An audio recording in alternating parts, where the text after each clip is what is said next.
All right, and welcome to Hacktrick Sports Talk, our weekly Friday show. As always, with me is Shane and Brandon. How are you guys doing today? Doing well, doing well. Tired. Yeah, for sure. We're recording this at 10:08 p Oh, or good a.m. man. Pacific.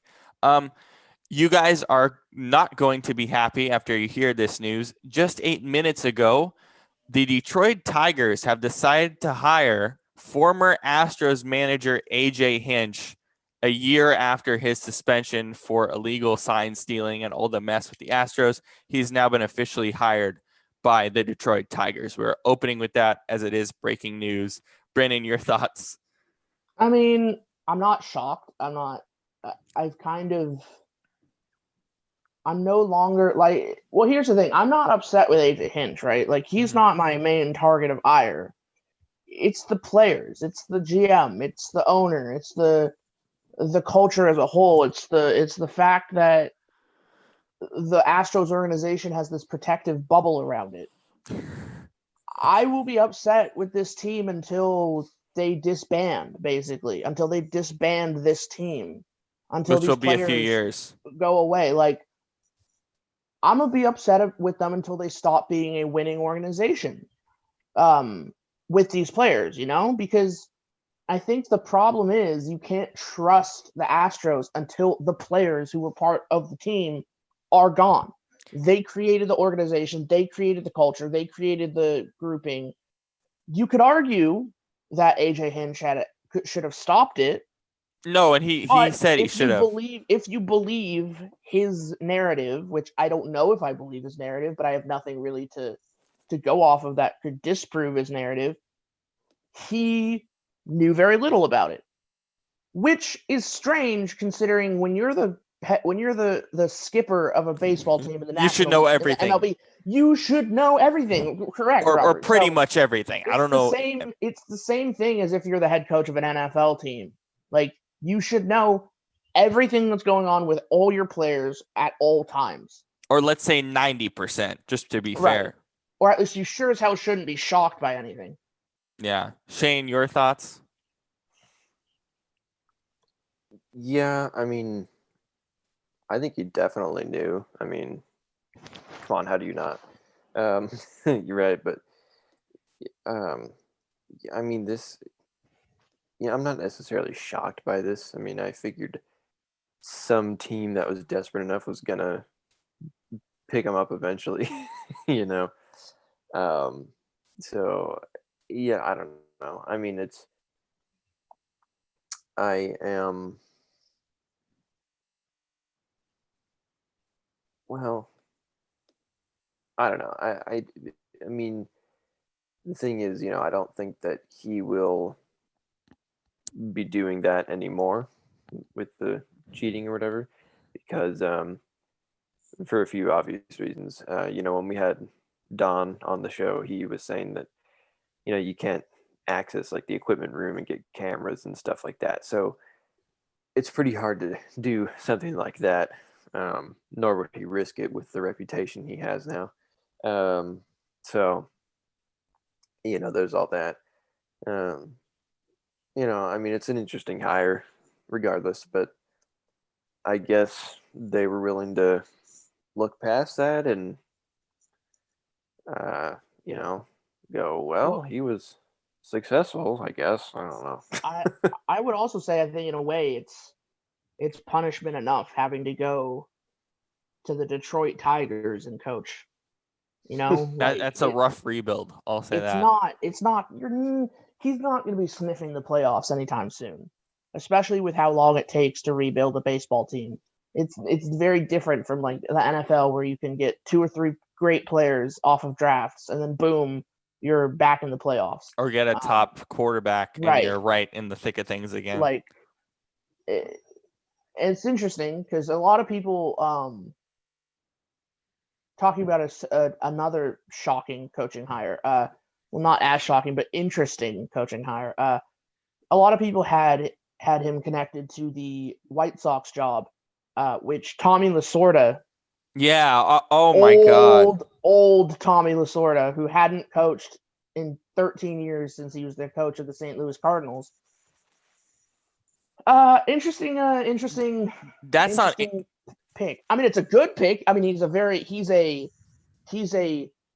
has lots of accolades following him, but the question is, the man's like 86, I think. I think he's like 74. Point Like is, that. he is A old. little off. Or 76, I believe. I think it's 76.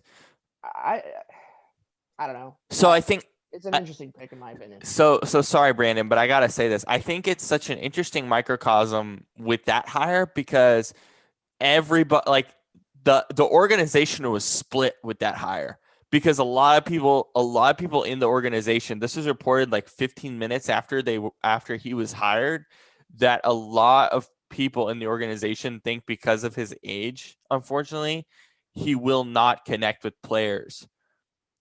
And they really wanted a young coach to come in and help build this White Sox team even more. I mean, they made the postseason this year, so I mean, if I'm correct, I was a little shocked. I was a little surprised that they fired their coach. Yeah, same. My bad. It was Tony La Russa, not Lasorda. It just, this is kind of the problem the White Sox have had though in the past. Like they've gotten good teams that look like they can be successful, and then for some reason they let go of their coach that got them there. Yeah, it was a whole strange thing all around. Since we're doing baseball, let's continue with that and talk about the World Series. First off, congrats to the Dodgers. Second off, what the heck happened with the Rays? Why in the world would Blake Snell, who played 6 innings, 5.5 innings, only give up perfect, or as perfect as you could be, probably in a World Series against the Dodgers? I mean, why do you pull him? So it's an epidemic that we're seeing in baseball that's ruining baseball, and at least making head coaches look really, really stupid because they're trying to play the analytics game. Too much. It's too much. And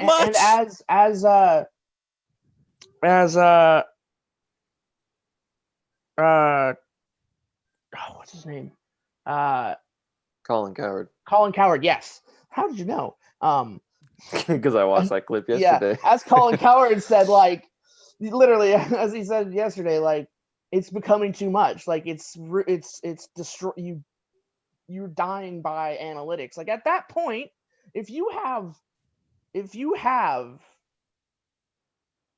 your top pitcher just going like really well, 6 innings, 2 hits, what are you doing? Especially when you're battling in a game like that. I believe there were no runs on the board at all when he got pulled. No, there were not. 73 pitches, I think. I mean, at least let the man go to like the 8th inning, because like at that pace, I believe he could have gone the whole game. He would have. Yeah. I'm certain he would have. Well, it's because they pulled him out before Mookie Betts came up to bat for the third time around, and that's what his argument was. The third time around. Yeah, but I believe he would have gotten Mookie again. Like someone that hot in a game, and basically like they weren't seeing anything.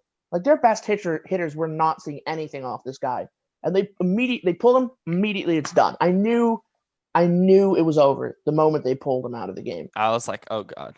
And the thing is too, like if you, okay, you pull him because you're worried about Mookie Betts. Well, what about the other 8 batters? Right. You know what I mean?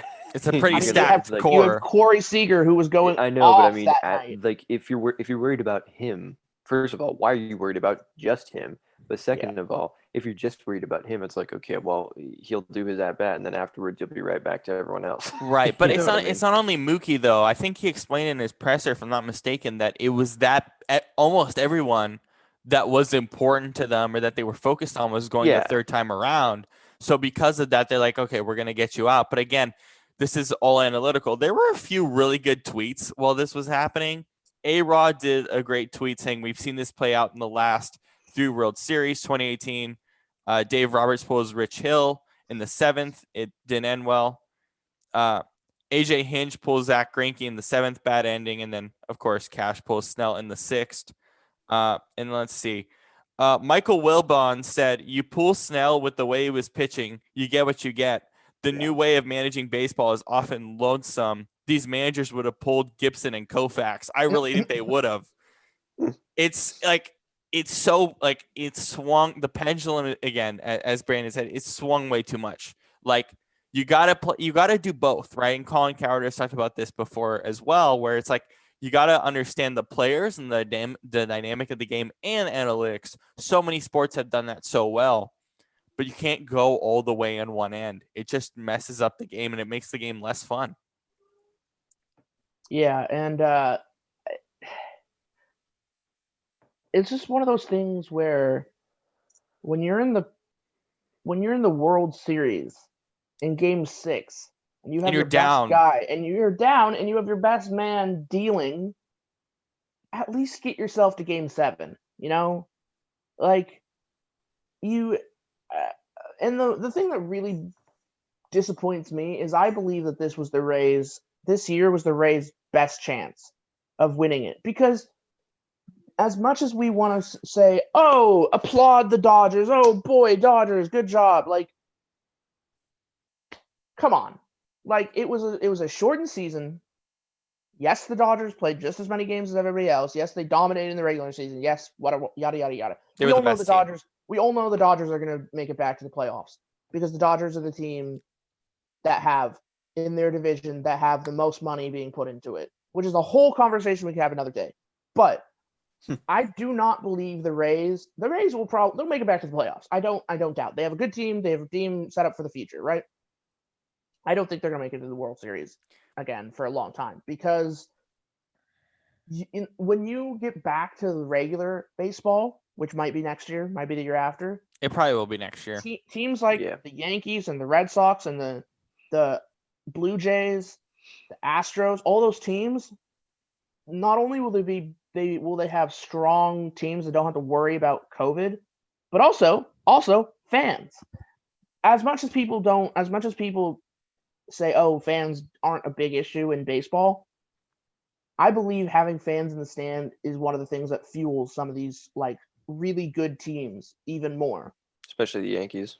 Yeah. Or a team like them. It is interesting, historically speaking, when you're looking at the World Series, you're looking at the NBA finals, you look at the Stanley Cup, even you look at the Super Bowl. Like, it is interesting for all of these four major sports. You say for this instance, a lot of these teams that are really young or really talented, they get to the pinnacle once and they lose, and then it kind of all goes down. Like, historically, it's not something where they go back year after year in a 5-year span. It's hard to build a dynasty, especially when you lose on the first try. Yeah, that's true, actually. And then let's go to, okay, so we were in a bubble. So a couple things. We were in a bubble in Arlington, although let's be honest, we all kind of knew it wasn't really a bubble environment because they were in like hotels or whatever. And it kind of came to a head with Justin Turner testing positive during the game twice. By the way, why is it that you tested them before the game and you only get the results in the 7th inning? What's the point of testing them then? That's so asininely stupid. Well, how does he test positive in a bubble? So I think what happened is well, first of all, that's a good question. But what happened is they tested them the day before on their off day, and then the results came back that day, and so then they had to test. The results came back earlier in the day as a negative, and then they had to bring another one of his tests in to test that. But my question is, if you have a guy who tests negative before the game, why the hell is he on the field? Or test positive before the game? Because he tested positive twice. Right. He tested positive before the game. They had to bring in another one, and they were testing that during the game. Because they thought it was inconclusive, or they want to test again. Because they thought it might be a false positive, so they let him go on the field and play. It's unbelievable. And then after the game, they pull him in the 8th. It is the best part. The 7th. Quarantine, 7th, going to the top of the 8th after he comes off the field. Then they tell him to quarantine And he And then comes right this back out. stupid, selfish ass. I don't care if this is your time. Like, I couldn't give a crap if you're winning the freaking best baseball player in the world award. If you have COVID, You're endangering all the people that are on the field because you're like, hugging them anyway. yeah. Also, by the way, did you notice how everybody else on the field had a mask and he did not? He was wearing one and then he took it off. I'm people. Honestly, the people on Twitter who are commenting things like, "Oh, but this is a once in a lifetime opportunity. Oh, he won. He deserves to be out there." Those are the idiots about why we still have COVID. Those are the people. Those are the people who aren't wearing masks. Those are the people who are like, "Oh, COVID, it's just the flu." I'm literally at my wits' end with this country and its COVID issues. Like, we don't have to go into the political side of it. Let's just stick to the sports side of it. I mean, I think the political. No, but here's the thing, Robert. His actions says a lot to other people. It's a microcosm of the entire political issue that is COVID.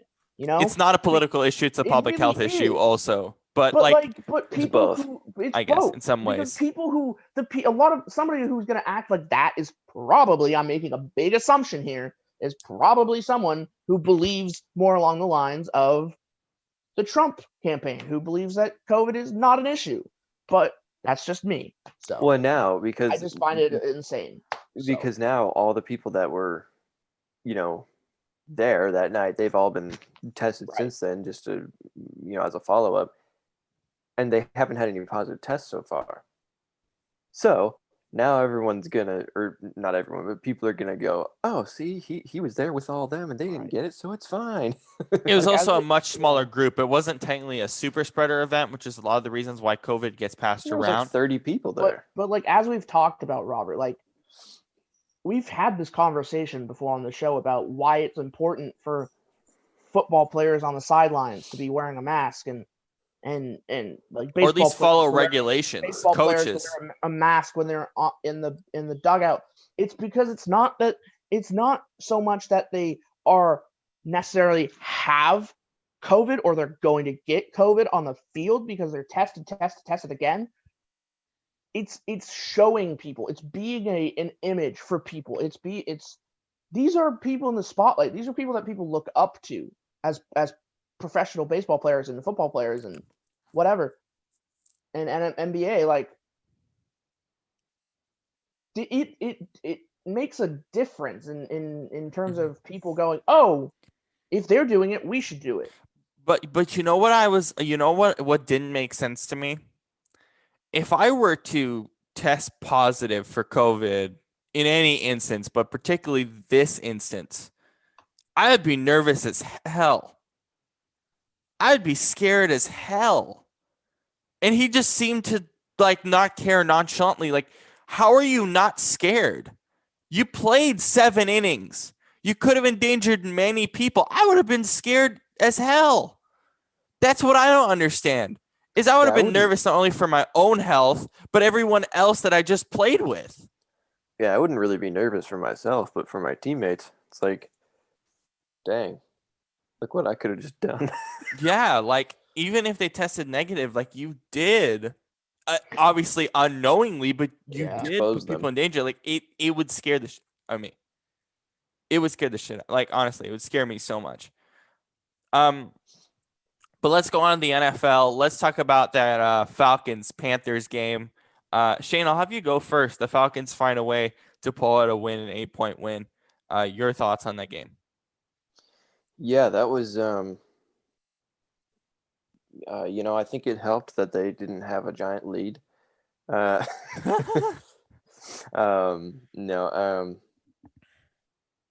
I could have, before that game, I really didn't. I really could have seen it going either way, either team winning, and because they're pretty similar to me in a lot of ways. They have weak defenses, quarterbacks that are pretty accurate, don't always have the strongest arm, good decision makers, solid receivers, whatever. You get the idea. And, I think that Atlanta, they were able to keep it close the entire time, especially like, in the first half when Carolina would score, get ahead, they would answer, And so they just kept it competitive. And then in the second half, I think they really just buckled down and said, okay, let's do this. And their defense really stepped up. Obviously, Bridgewater with that hit. Oh Was my not good. God. What are we doing with these illegal hits? Every week we're talking about an illegal hit. I know. That was crazy. Hopefully he's all right. But anyways, yeah, so I think it's good on them, getting the win regardless. I think it might have been a bit of a different story if they had McCaffrey. I'll just say that. Next week he'll be ready to go. Yeah, he was. We were thinking maybe he would be back yesterday, but the short week didn't help that. So I'm glad to give him the 10 days rest. Give him the 10 days rest. Yep. So, anyways, I mean, I don't think either of these teams are, even though the Panthers were 3-4, they would have been 4-4 with the win. I mean, I don't see them getting a wild card anyways, or I didn't. Which, I mean, they still could. So, I think this was kind of one of those games where it was like they're both just sort of fighting to stay alive, Mm-hmm. And now since the Falcons won, it's kind of weird. It puts it in a strange place. You know what it is? If you're an Atlanta Falcons fan, like, relax. Your heart's been pumping because of all these ridiculous losses, and you're just like, oh, calm down. We're good. Because there are pieces when you watch that game where you're going like, when you're like, oh God, Atlanta. But Brandon, I'm sure that you wanted to discuss the Teddy Bridgewater hit as well as the rest of this game. So go ahead. Yeah. Yeah, I'm over it, man. Like, it's not a surprise anymore. I half expect every week to just see a quarterback getting just absolutely plowed. They don't.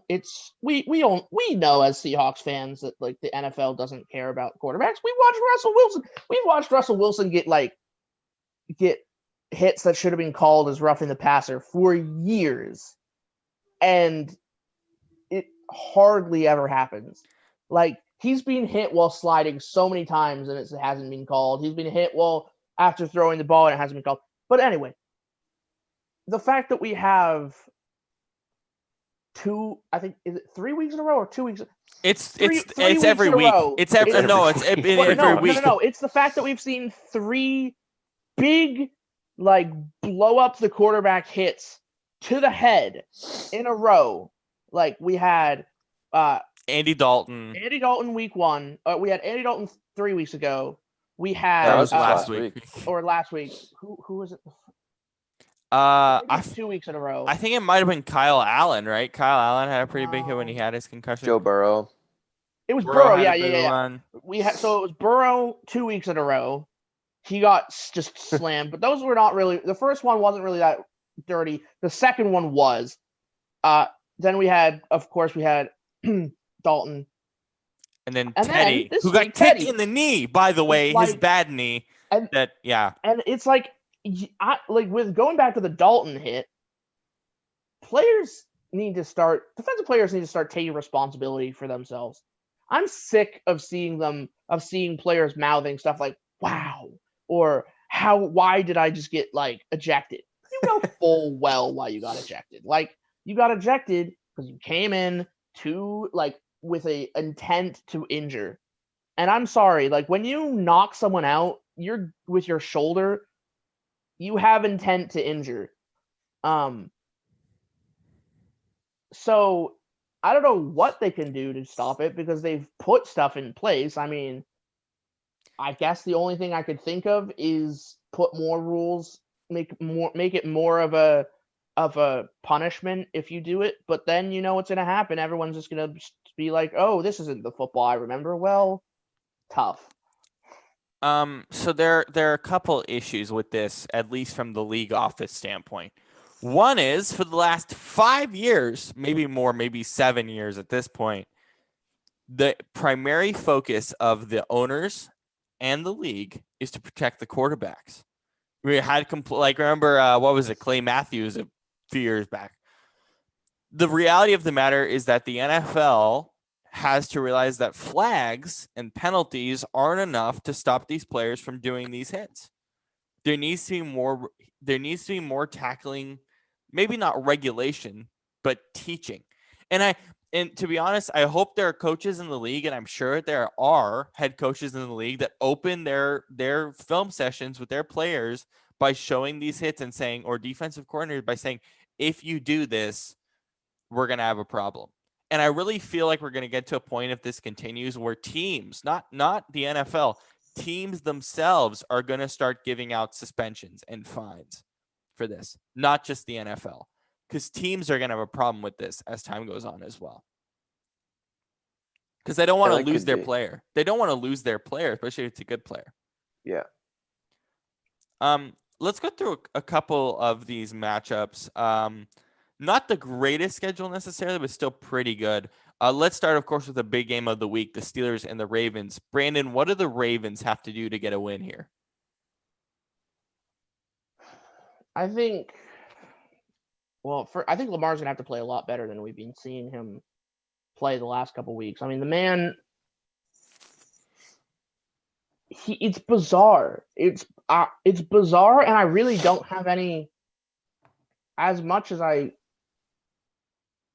say I don't think Lamar is as good as people give him credit for, he had an amazing season last year, and like you have to wonder, is he really not as good as he was made out to be? Because he's pretty just okay. Well, you know why?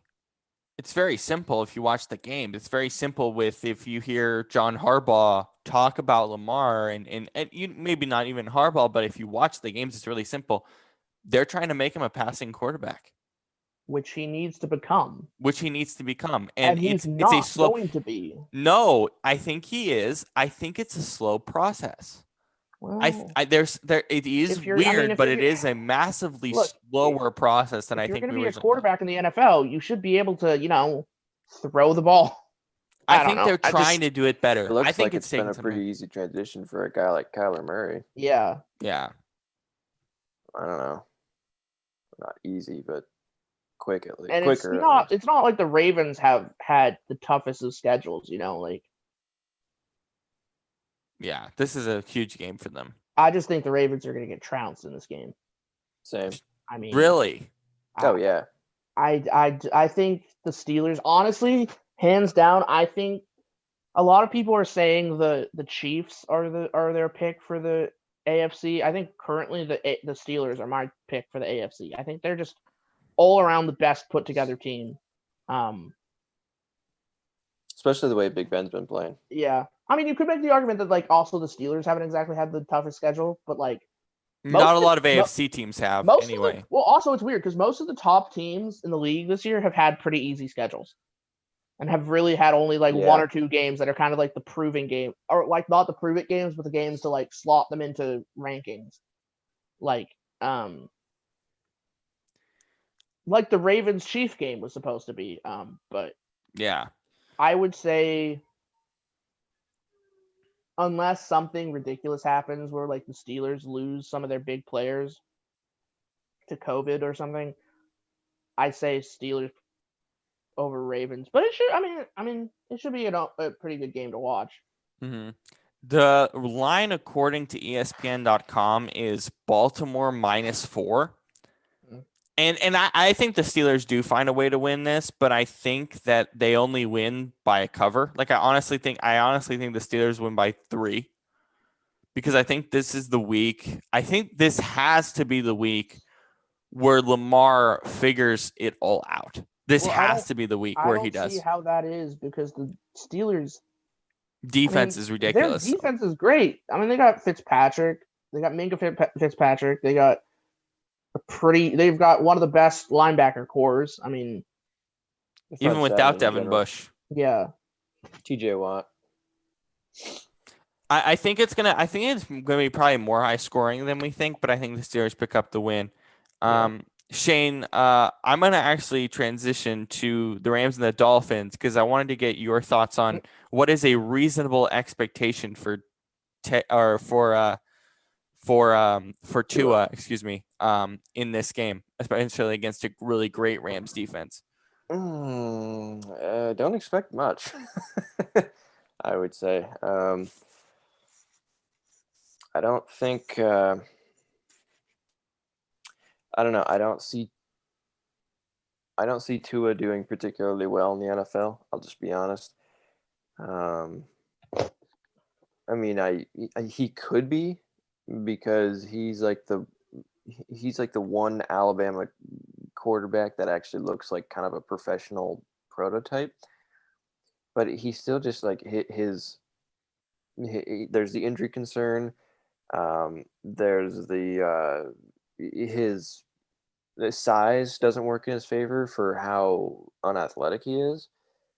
So I don't know. I mean, again, he could be great. I don't know, but I think it's to just throw him in against a Rams defense that is so good with such a smart head coach in Sean McVay. I mean, you're just asking for this guy to look bad. I mean, I'll just be honest. Yeah. But I mean, it could be. I don't know. It could be it end up being like Herbert's debut against the Chiefs, although their defense wasn't that great at the time. But and he also doesn't have Keenan Allen. But I don't know. It should be interesting. I'm excited to see it, but um, Dallas should sign Fitzpatrick. Anyways, so yeah. So do you feel like we're gonna come here, Sunday night and basically say this wasn't the game to judge Tua? Because that's kind of how I feel. I feel like this maybe isn't the right game to really give him a fair judgment because I feel like he might Yeah. unreasonably struggle as a rookie coming into his first start. That this might not be the game where we can really judge what his capabilities are. I mean, I think if he does, if he does bad, I'm not going to be like, oh, see, I told you, he sucks. No, it's one game. It was, it's a tough opponent, obviously. I don't know why they're throwing him in right now. After the bye week, pretty much. That's why. Well, yeah, but I mean, you got it's the Rays pitching thing. You got the hot-handed Fitzpatrick. Why would you take him out? I kind of I don't know. explained why last week, but yeah. Well, yeah, but I disagree. So, anyways, we'll see. But yeah, no, I don't think you can say, oh no, he's a bust just based off of one game, and that goes for anybody, for any rookie quarterback, regardless of who the opponent is. I think you need to give him 2 or 3 weeks, or even 4. Really see what happens. Yep. I'll have you both go on this Niners Seahawks game, but Brandon, I'll start with you. Another NFC West clash for these Seahawks. What are your expectations for this one? I think the Seahawks are able to get it done. I think I think it's not going to be about the defense. I think it's going to be about the fact that I think our offense is just too powerful to stop for the 49ers to stop. I think it's going to be another one of those annoying games where like it's really close, maybe. I don't know. It kind of depends. I think it will be one of those annoyances. No, both teams will score in the 30s, I'd imagine. Yeah, but I think the Hawks will come out with the win. Mm-hmm. I mean, we kind of need it. Just we need to win this game. Yeah, for sure. Shane, I'll have you go on the Niners specifically, but you can also talk about the Seahawks and your expectations for this whole game. But I'll have you start with the Niners because I still feel weird about them. I do too. I really don't know what to make of them. You know, we thought the Patriots defense was pretty good. And then, here they are last week. The Niners, San Francisco just rolling over them. Oh yeah, that's right. Yeah, my bad. It's weird. They seem they're very inconsistent to me because some weeks they look great. They're putting up, 30, 40 points, but then, the week before that, they are only able to put up 2 touchdowns against the Dolphins. Like what is this? And yeah, I get that Garoppolo missed part of that game, but still, even when he was in, you would imagine he would have done a bit more, but no, I guess not. So I don't know. This team is just so unpredictable to me. I could see them like in this game. I could see them winning 45 to like 28, or I could see them losing like 35 to 10. I don't know. It's just it's just so they're so unpredictable to me, and I don't know why. Because I mean they have Kittle, who's been great, obviously, but this week they don't have Sanders, if I'm correct, which doesn't help, and they don't have Mostert, Coleman. Jeff They Wilson. might have Coleman. It seems like they will, or excuse me, they might have McKinnon. Excuse me, they might have McKinnon play a role. Can I just say something about the Niners since you're on the running backs? This is the best running back committee in the NFL. Oh yeah, because like no matter who comes in, they just ball out. Yeah, I mean they've got like 4 guys at least who can do really well. Mm-hmm. And maybe 5. We've yet to see what's his name. We've seen a bit of Jermichael Hasty. We'll see a bit of him on Sunday.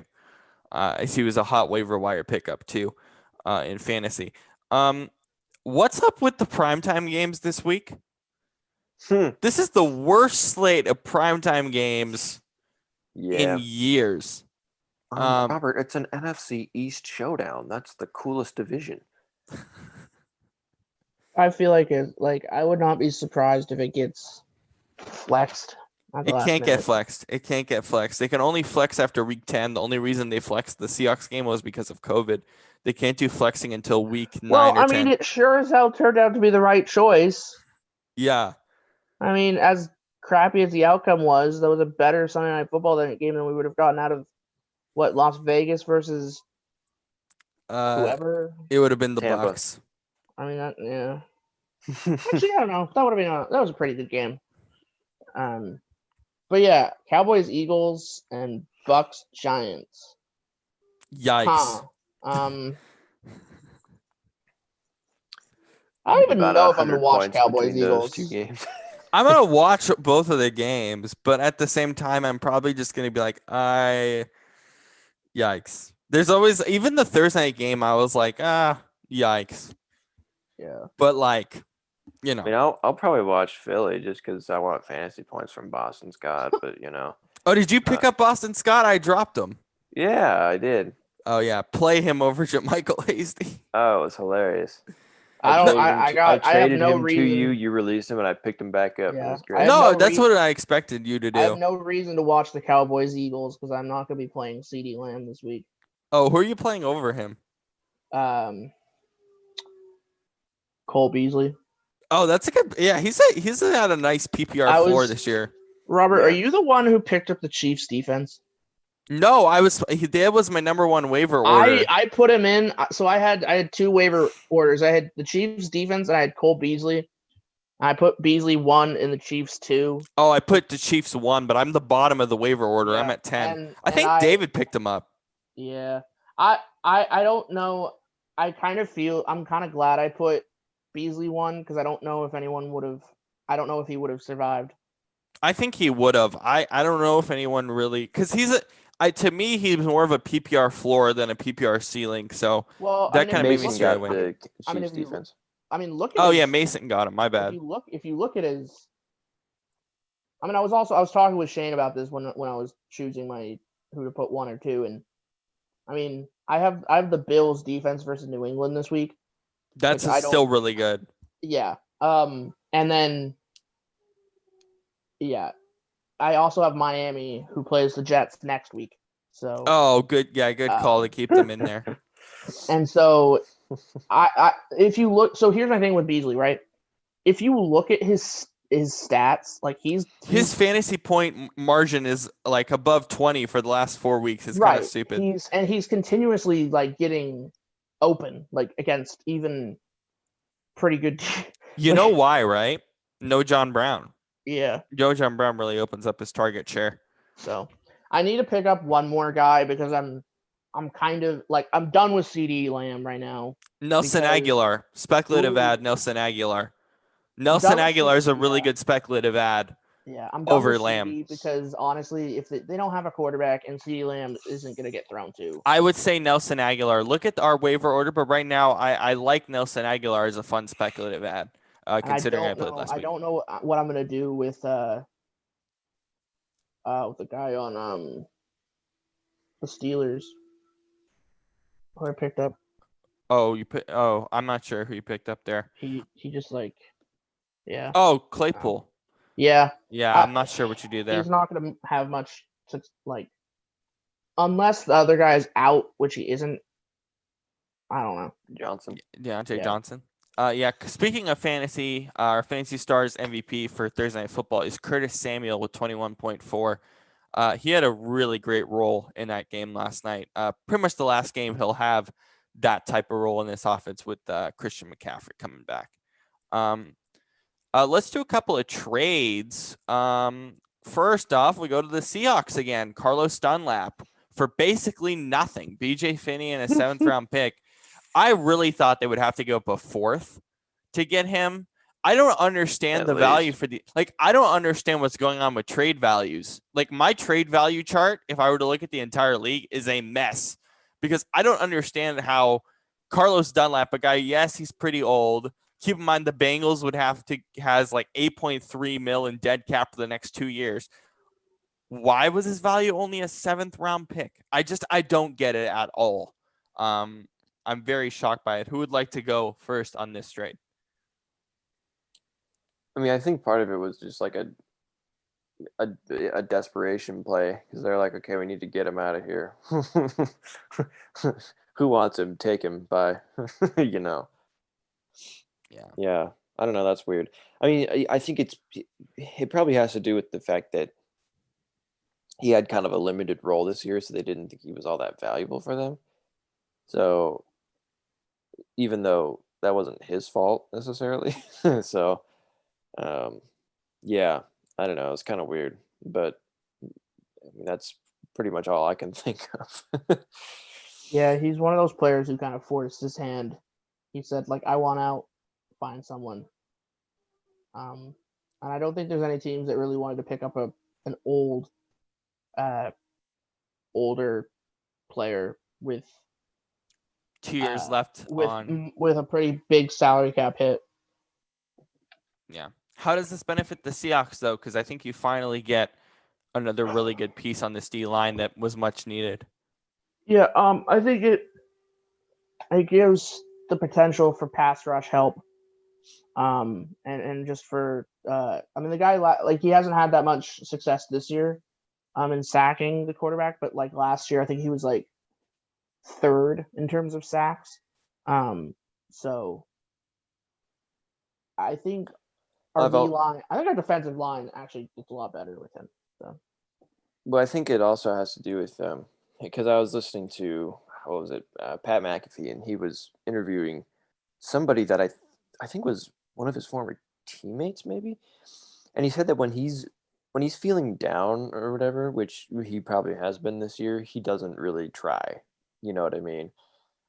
But when he has something to prove, I mean, he turns on his motor like that, and he just goes. And so he's thinking that now that, I mean, he seems really juiced and excited to be in Seattle and to play for a winning team that values him. yeah. He thinks he's gonna pop, which he could. That would be cool. Well, also there's a history of that in Seattle with players coming from teams where they've kind of not performed well, and then they come to Seattle and they're like, oh yeah, I'm in Seattle, and then they just do really well. Yeah.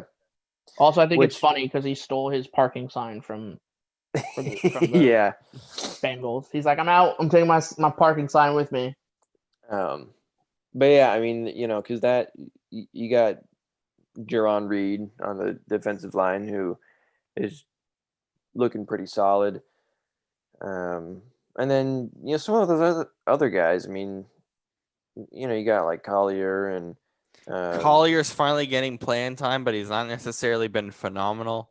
I mean, he's been a hell of a lot better than he was last year. Because he didn't play last year. They're getting better, I think. I mean, you saw last week, they actually put quite a bit of pressure on Murray. Yeah. But I mean, part of that is because their offensive line is not great. But I mean, also Murray's he's not exactly my testing bar in terms of like putting pressure on someone, considering he's like can evade pressure. Speed demon. I mean, yeah, you can't really. Tyreek Hill. I mean, we should have if he was any other quarterback, I'd say we get like 3 or 4 sacks on him. Well, like a non-mobile guy. Yeah.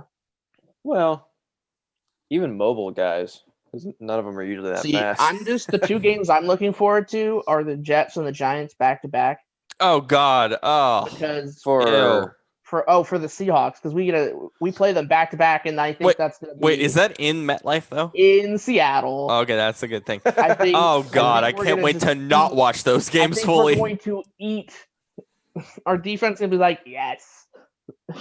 Let's talk about another trade. So we have a couple of trade rumors. Actually, before we finish off the NFL segment with our under 25 quarterback list, which we'll get to in a bit. Packers are trying to acquire another receiver. I was very surprised by this. They're trying to acquire Will Fuller, although this is some interesting phrasing. No deal is imminent, and the Texans, are not interested in the fire sale and won't trade just to trade, which is a lot about Bill O'Brien and his trading that they don't want to trade just to trade. But the Packers looking for another receiver, even though this offense has looked great with the receivers that they've already had and the tight end as well, and Robert Tonyan. It's been a surprise how good this receiving core has actually been. I don't know if they really need to go out and get an injury-prone receiver like Will Fuller or really anybody else.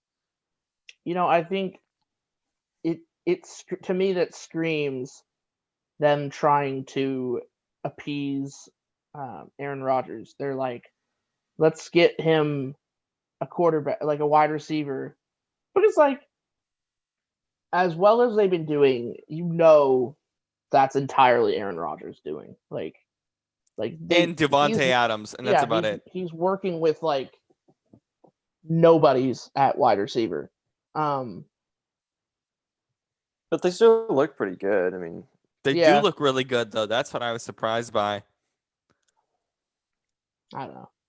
And then Shane, I'll have you go with the last trade news. This one was pretty big in my mind. The Patriots are willing to trade almost anybody on their roster ahead of the deadline. They look to be sellers, even though I'm surprised that they're even, in as much trade discussion as they have been. Your thoughts on the Patriots kind of in a spot where they want to do a fire sale at this time? Including Gilmore. I would believe so. I would believe so.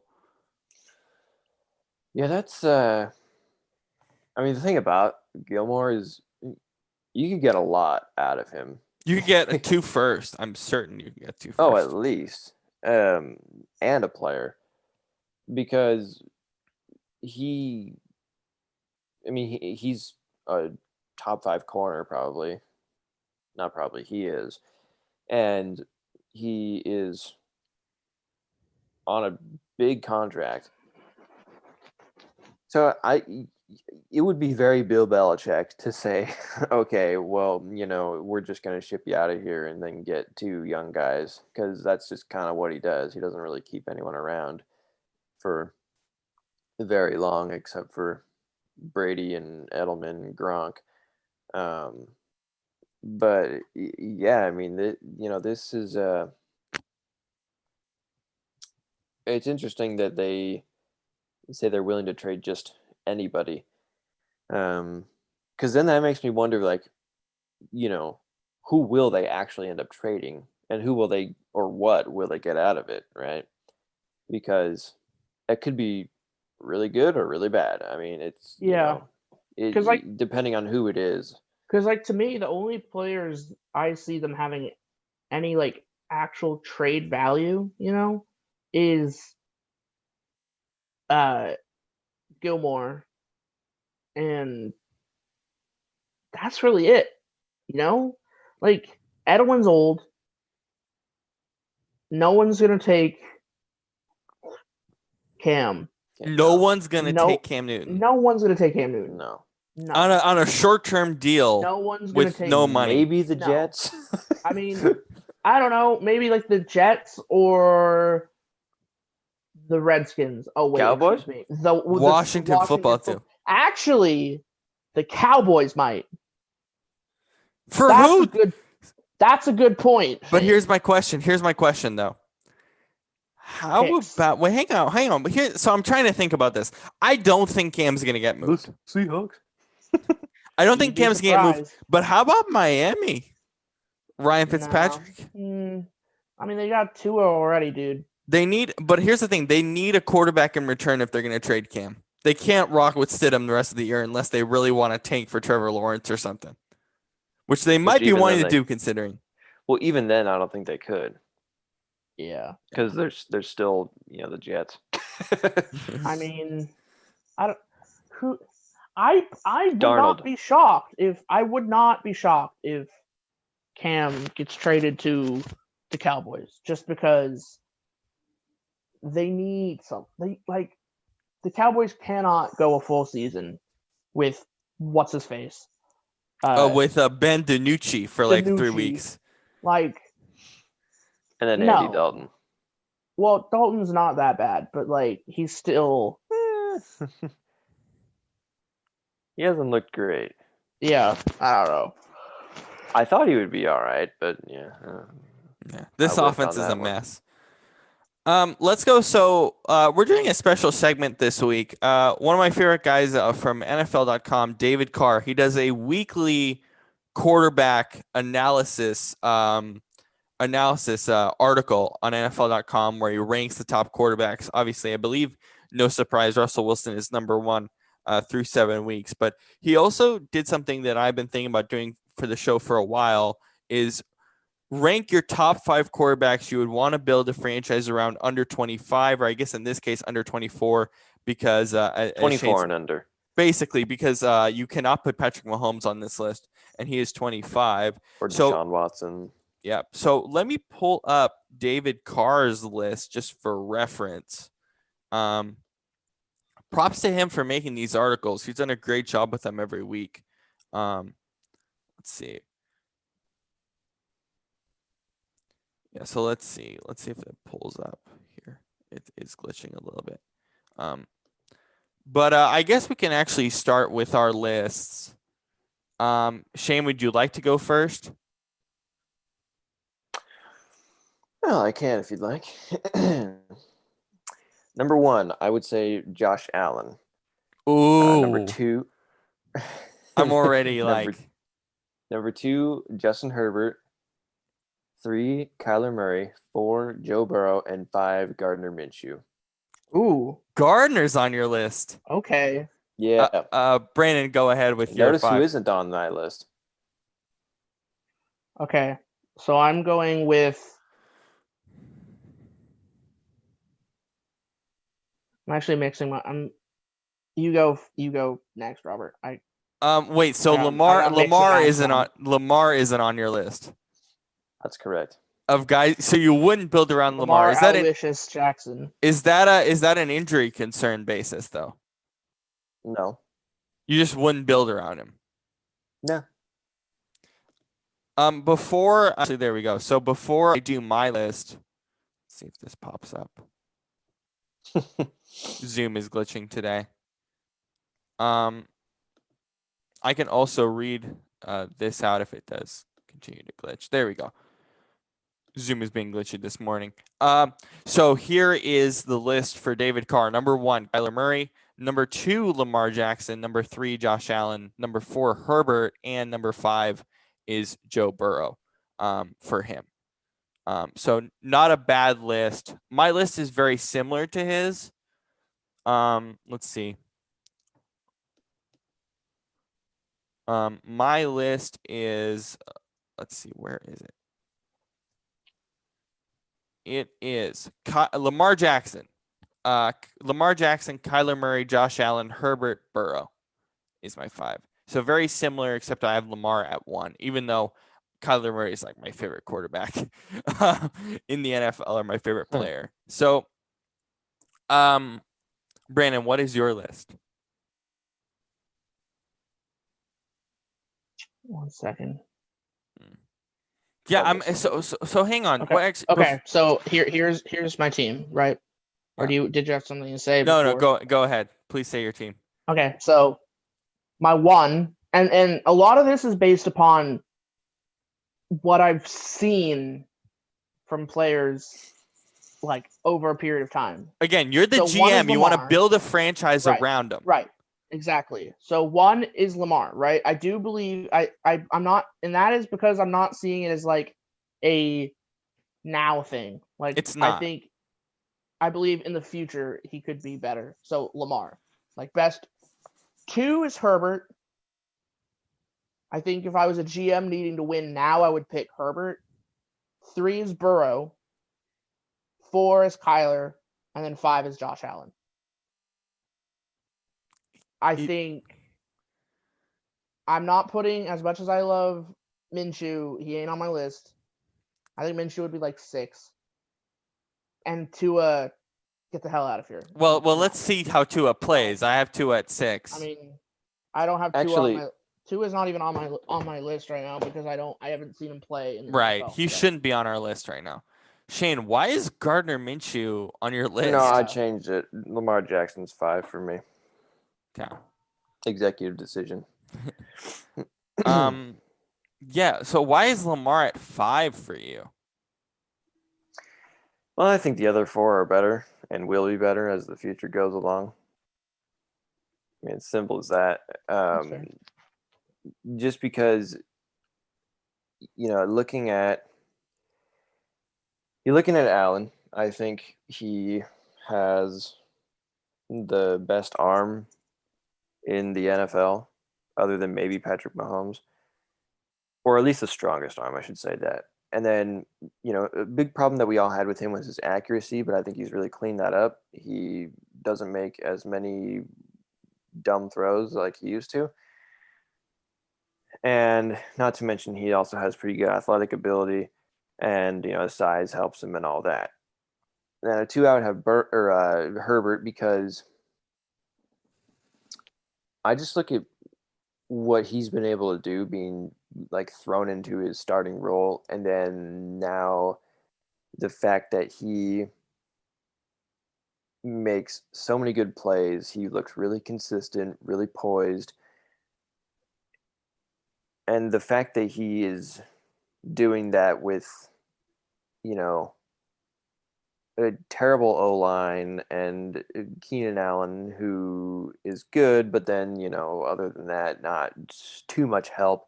Injuries everywhere other than Allen. Yeah.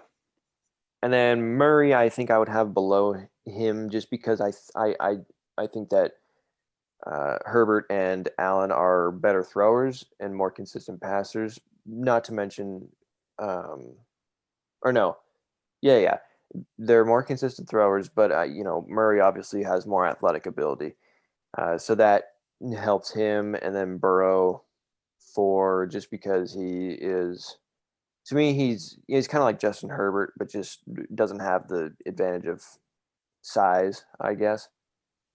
And um, and he obviously doesn't have the athletic ability of Kyler, but he, with everything, considering his situation with Cincinnati, um, he looks. I mean, he looks really good.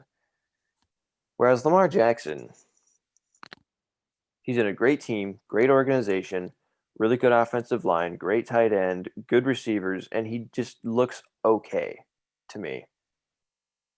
And I don't. His receivers are okay. He really only has Hollywood Brown and Mark Andrews, pretty much. Yeah, but I mean, it's like, look at him last year, right? Like he looked great, with what he had, and now this year, it's like, dude, what happened? I mean, he just does not, like. I'm not, when I watch him, I'm not convinced that he is gonna, you know, win the game and be like this great player or whatever. I'm just, when I see him, he's just kind of meh to me. Mm-hmm. Because to me, he's like, he's like Kyler Murray with that athletic ability, but he does not have nearly as good of an arm.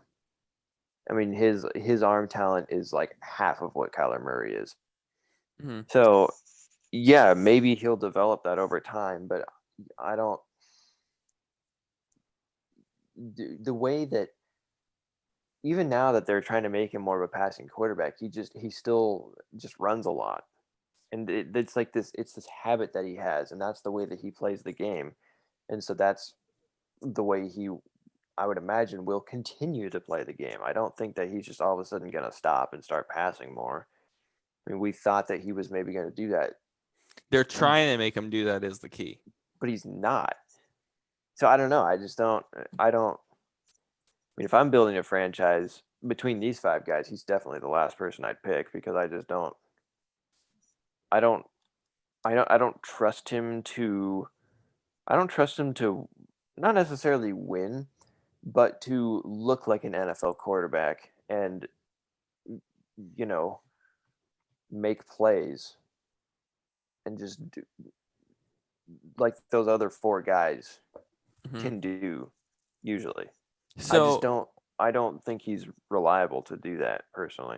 So Brandon, you had Lamar at 1 as well as I did. What are your thoughts on what Shane says about Lamar? Is that enough to make you kind of reconsider putting him at 1, or why is he on 1 at your list in Lamar, terms of building a franchise? as I said, Lamar's Lamar's a 1 right now for me, just because like I'm building it. I'm like looking at it from a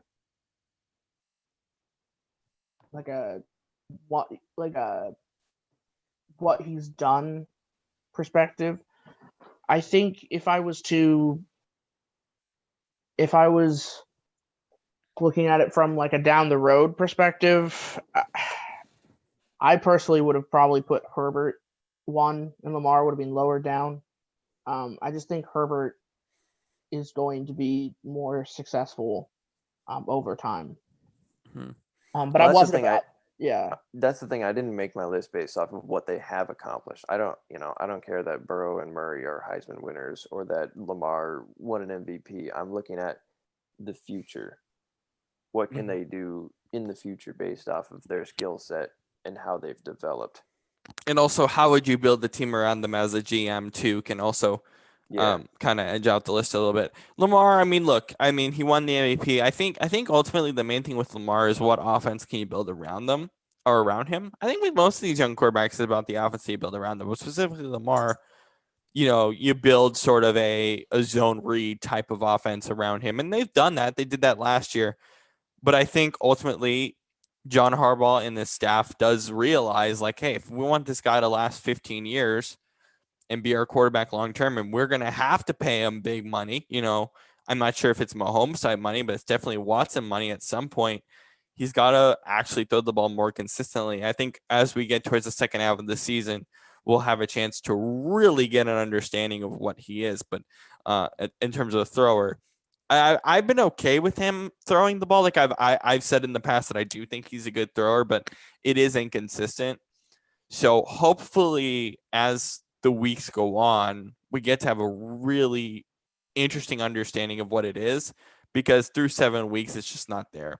And hopefully through the next 7 weeks and towards the end of the season, again, we're close to Thanksgiving. So the reality is we kind of have to know what these teams look like by Thanksgiving. That's normally how this works. And so that worries me a little bit with Lamar. But at this time, I'm not sure even how many teams we really know.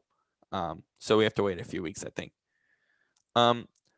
Before we head out, let's talk some basketball. The big news of the week is Daryl Morey to the 76ers. So from Houston to the 76ers, Daryl Morey teams up with Doc Rivers in Philly. Brandon, what are your thoughts on this hire for the Sixers? Yeah, I think it's an interesting hire. I think it's definitely an experienced coach. I don't think he exactly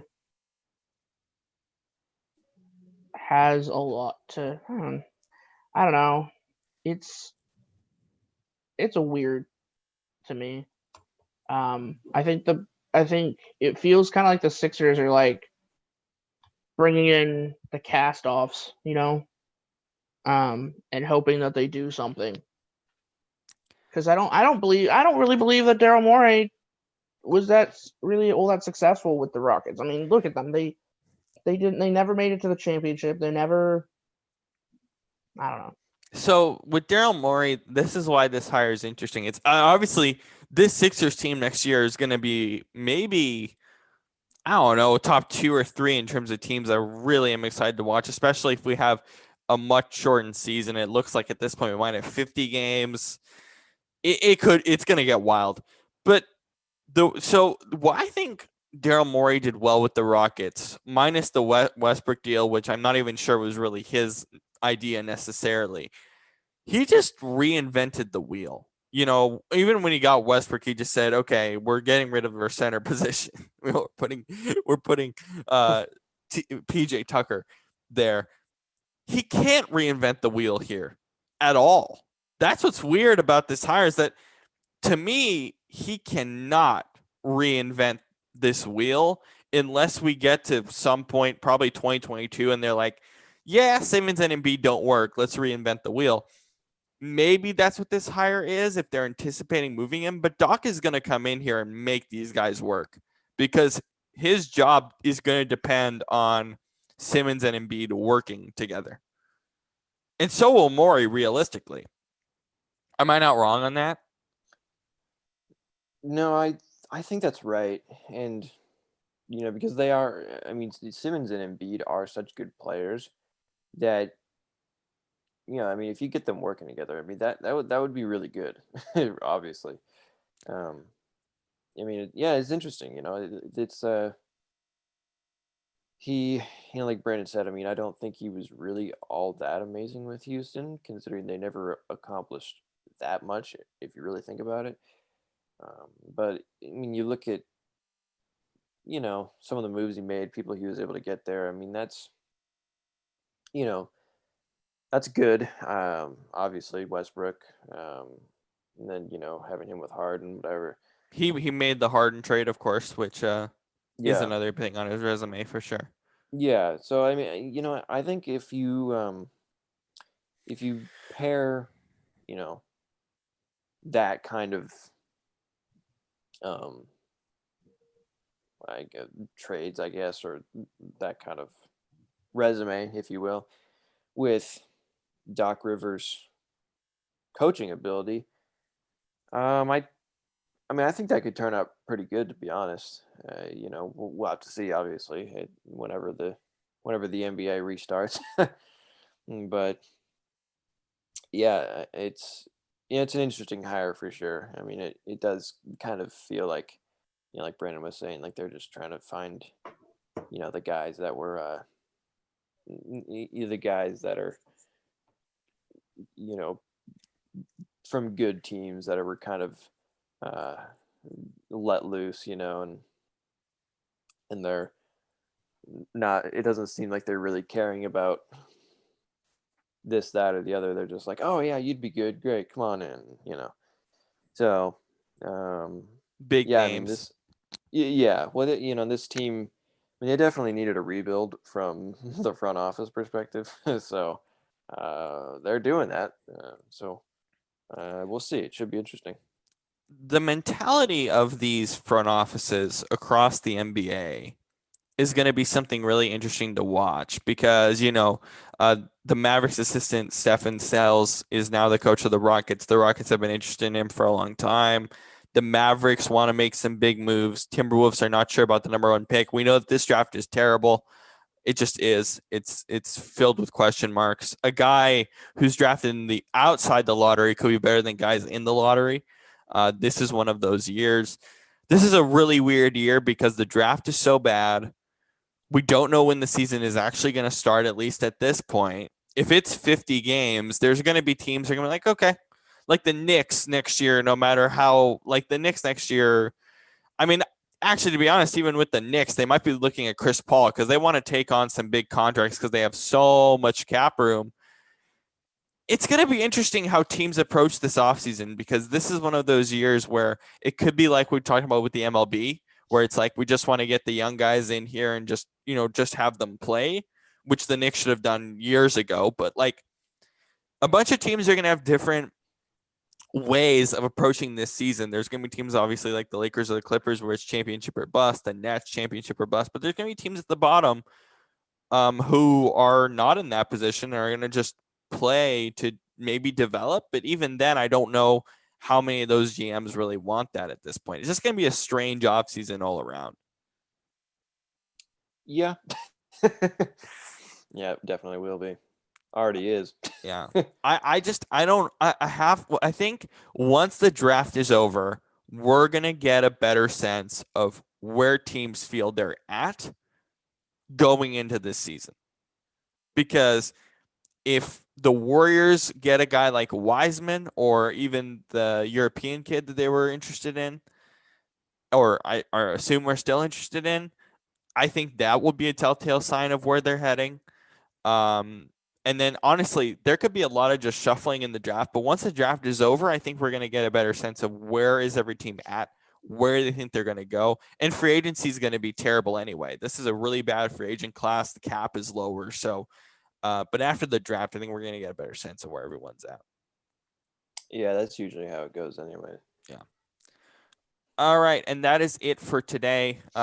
Great show, Brandon. Great show, Shane. And we will see you back on Sunday night for another slate of NFL games. We will see you all then. Enjoy the weekend, everybody.